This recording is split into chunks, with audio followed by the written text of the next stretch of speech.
Okay, everybody, what is up? Looks like today is going to be a pro football focus day here on the channel because this is going to be our second video today where we talk about a pro football focus article because they have been pushing out a lot of content lately. And I definitely knew I wanted to talk about this one when it dropped. And I understand that we have talked about this team up and down, left and right, every way that it can be talked about at this point. So I don't think Pro Football Focus is going to be able to say anything about this team that takes us by surprise. But I wanted to see what they had to say about us. So they did their Seattle Seahawk preview article. I think this was yesterday. Maybe it was a couple days ago. But I want to see what they have to say. This video was sponsored by Prize Picks. So let's take a look and see what they've got here and understand that, again, this is coming pretty late in the off season. So if you've been following this channel, or if you've been following really any Seahawks offseason stuff, even if it's from a variety of sources, or even if it's just from one person, you probably heard all this stuff already because you can only pull apart something so many times. But going through this article here, you have the general platitudes of the fact that this team is defending champions, that they won 14 games in the regular season last year. They've got a great coach in Mike McDonald, kind of the stuff that you would expect, kind of the stuff that you already know. But then they start getting into some of the things that have changed from last year. Pro Football Focus really likes Dante Fowler. I think that is pretty apparent. Dante Fowler, they gave a almost 78 grade last year. They have always given him at least 30 pressures in every season he's played. And last year was actually his best Pro Football Focus grade of his career. And he did it on a terrible defense with no help except for Clowney. And eventually Quinnen Williams, I guess, but it was a historically bad defense. And it's hard to put up a good PFF grade on a really bad defense like that, I think. So that's the thing that they're high on. I mean, I'm pretty high on him too, but I get the sense that Pro Football Focus likes him even more than I do. So that is obviously the big thing that we're hanging our hat on, and correctly so. I mean, Noah Igbenogany, I don't know how much he's going to play, if he even makes the team, and Rodney Thomas, he would do well just to make the team. They talk about some of our rookies, and understand that for the most part, when they're talking about especially rookies, they tend to keep it more to just the facts rather than trying to get into it and going, oh, we really like this guy, or we really don't like this guy. Or at the very least, they let the grade speak for itself. So understand that they're going to be a little bit more clinical about stuff like this, but I still think it's worth looking at. So they talk about how Jadarian Price made a lot of tacklers or would-be tacklers miss in his time at Notre Dame. 4.3 yards after contact per attempt on average in college. Good grades for him as well. They like Bud Clark, and they seem to more or less like Julian Neal, although Julian Neal, a lot less to go on there because he only played for 1 year at Arkansas. But they seem to be relatively rosy about our rookie class. They seem to like most of them. And they didn't even really talk about Bo Stevens, who's actually our highest graded rookie on their Pro Football Focus grading scale. So I think that overall, you would look at this and say, Pro Football Focus likes what we're doing. And when they talk about reasons for optimism, they give two things. Number one is having one of the best wide receiver trios in football. And they seem to understand how good Rashid Shaheed can be. Obviously, we know about JSN, and we all understand what Cooper Kupp is right now. But Shaheed can be a game changer. All right, guys, let's take a quick break here to talk a little bit about Prize Picks, currently the #1 sports pick app in America. The app is very easy to use. Check it out to my left here. You can do player picks, where you just pick more or less on a few player stats and lock in your lineup. Or you can pick teams, where you pick winners, spread, or total on any game or fight. The app is available in most states, including California, Texas, and Florida. Right now, they have a great offer. You can play your first $5 lineup and get $150 in lineups if you win. All you have to do is use code HMA when you sign up. It's a brand new offer. Best time possible to get on the app. So get on over there and get to winning that first lineup. So remember, Prize Picks, code HMA. Download the app today and remember to always gamble responsibly. Like, even if you assume that Cooper Kupp is kind of just a not a great player at this point because of his age and because of all the mileage on him, and you're thinking about this more as like him just being kind of a guy that's a coach on the field more than a player that is going to put up big numbers, which is fair. I don't think he'll put up big numbers this year.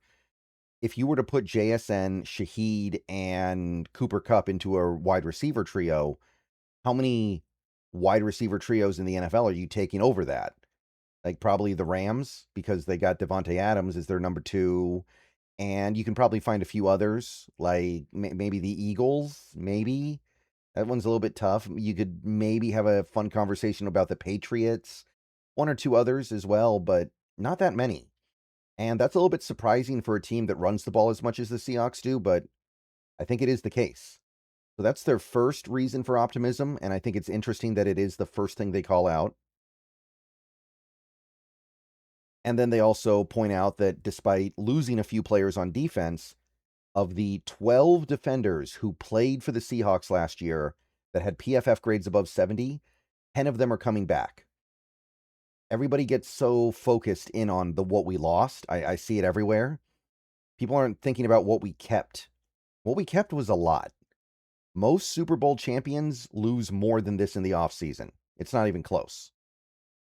Now, their reasons for pessimism, Clint Kubiak is really the only thing they talked about. And I think that's probably the right way to go about things. Not just because Clint Kubiak is an amazing play caller, which I think he did very well last year.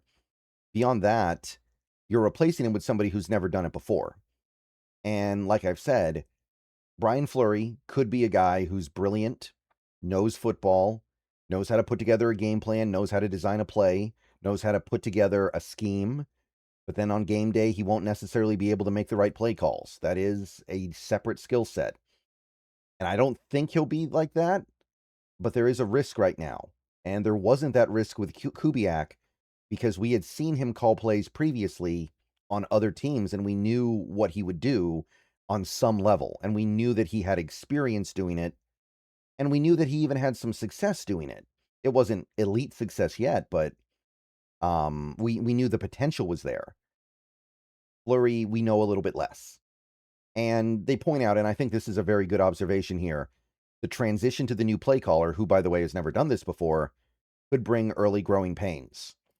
And I will say this team, if they want to win this division, you can't really afford to have early growing pains. You need to win those early games.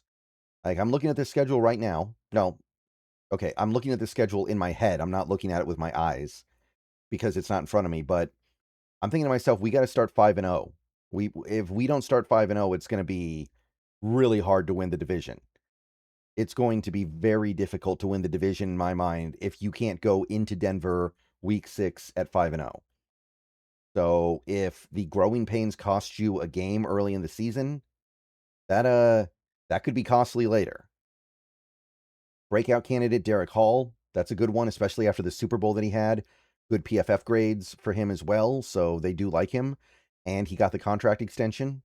Now, Derek Hall has had a prolific season previously. In 2024, he had 8 sacks, but he was such a weak run defender. There was a game near the end of the year where he barely played, I think mostly because they didn't want him out there because they didn't trust him yet. And I think that is reflected in the fact that he was so much better at it in 2025 and we trusted him more.